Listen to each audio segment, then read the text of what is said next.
नमस्कार परिणाम भोजपुरिया जहान हम पंडित अनिकेत तिवारी और हम जीजी तिवारी जी सब भोजपुरिया दर्शक लोग के प्रणाम कर रहे हैं। स्वागत कर रहल बन जा बीएफसी रिएक्शन ब्लॉग्स चैनल में। और आज हमने के रिएक्शन करे जा रहल बन जा राकेश भैया के बहुत चर्चित गाना। जी हाँ भैया, हर लगन में जो कि धमाल मचा दे लगन में ही ना, पूरे घर घर में हर एक लड़का हर मतलब जितना भी सबके जुबान पे आ गई भाई गाना। गाना बहुत चर्चा में बाटे।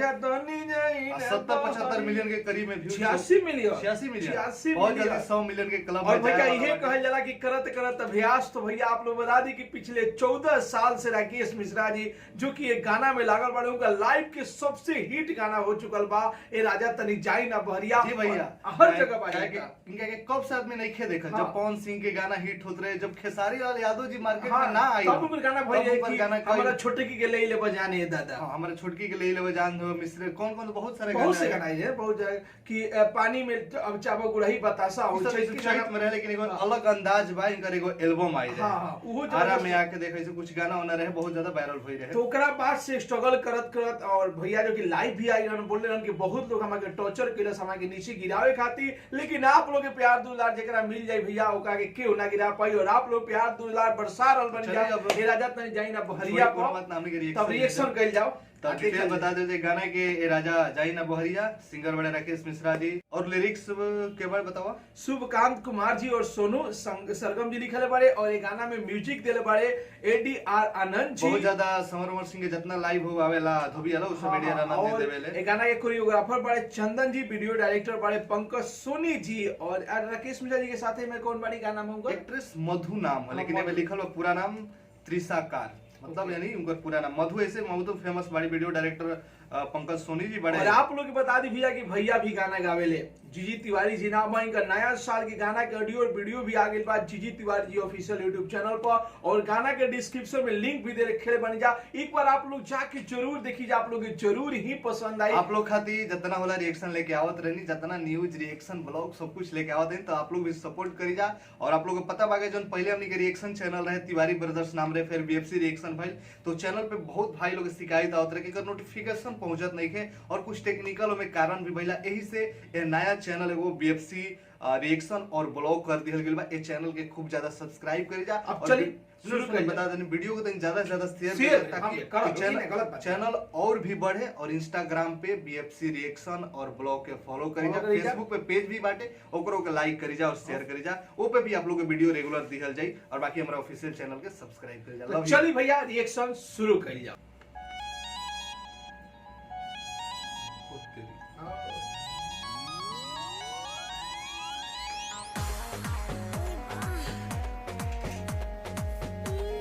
फुल नाइट वाला गाना हुआ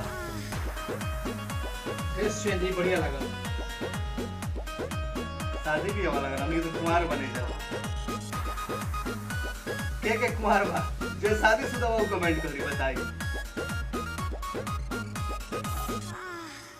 ये तो लाइनवे हिट बा।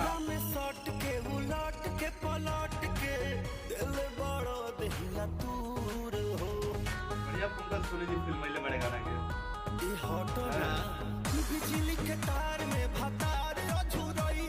जबरदस्त एक्टिंग लागल है इनका।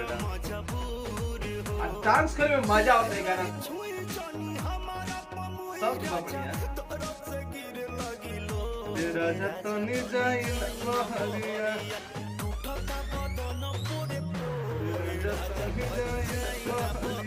जियो राकेश भैया हिला दे मार्केट में दे।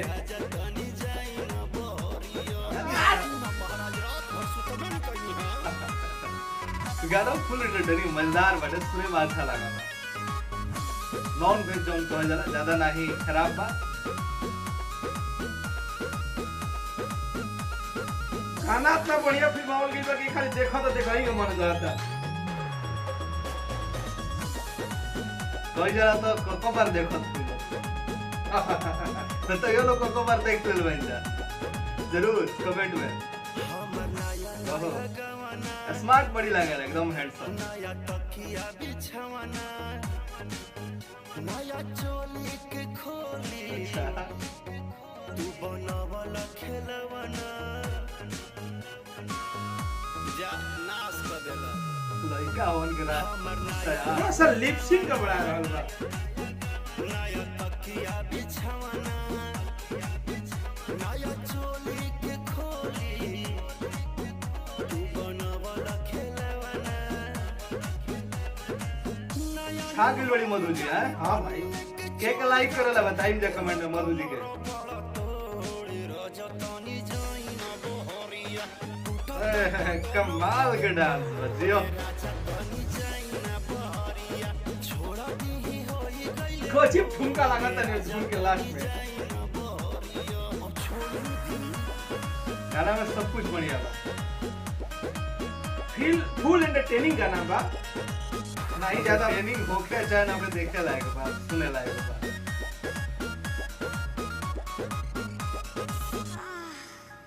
खाई गई सुनो गजब बा। अच्छा तोरे दिल कन बलिया काट लेला बरिया ये सब स्नैक वीडियो बहुत ज्यादा वायरल हो गई वैसे लाइन। अंगलिया फिर ड्रेस चेंज शादी के मजा आ रहा है। शादी के ड्रेस बा, माहौल भी उहे बा। खाई गई उठल लिया तोरे दिल कन बलिया काट लेला बरिया हमर से सेव आ गइल भाई। बहुत बढ़िया फिल्म हो गई बा। दिमाग लगावल बा। हाँ। राजा तन जाए ना बहरिया। गावे का मन कर दे गाना। अच्छा ये डांसवा अच्छा लगा था। यो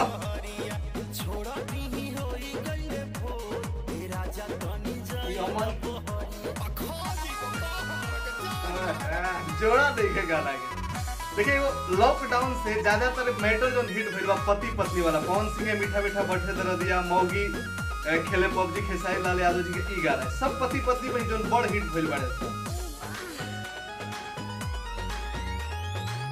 एक आजकल सब कोई घर में ही बाटे लॉकडाउन का असर से।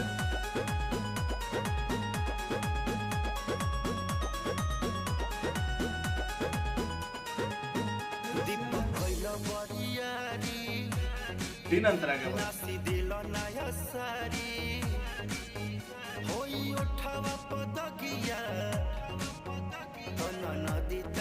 तीन नंबर पे यूट्यूब पे गाना चल गई बा। वर्ल्ड पे इंडिया में 3 नंबर पर चल रहा है गाना अभी भी फिलहाल में पिछले 3 सप्ताह से। सब राकेश मिश्रा का फैन के बधाई भी बाटे। आप लोग भी राकेश मिश्रा के बधाई दें जा। हाय हाय हाय। तीनों में ड्रेस भी अलग अलग बा गाना। मदन मणि से डियार राकेश से भी भइल नीरज मन खोए राजा तनी जाइना बहरिया टूटत डांस स्टेप कमाल के बा। यो छोड़े दी राजा तो नहीं चाहिए बहरिया।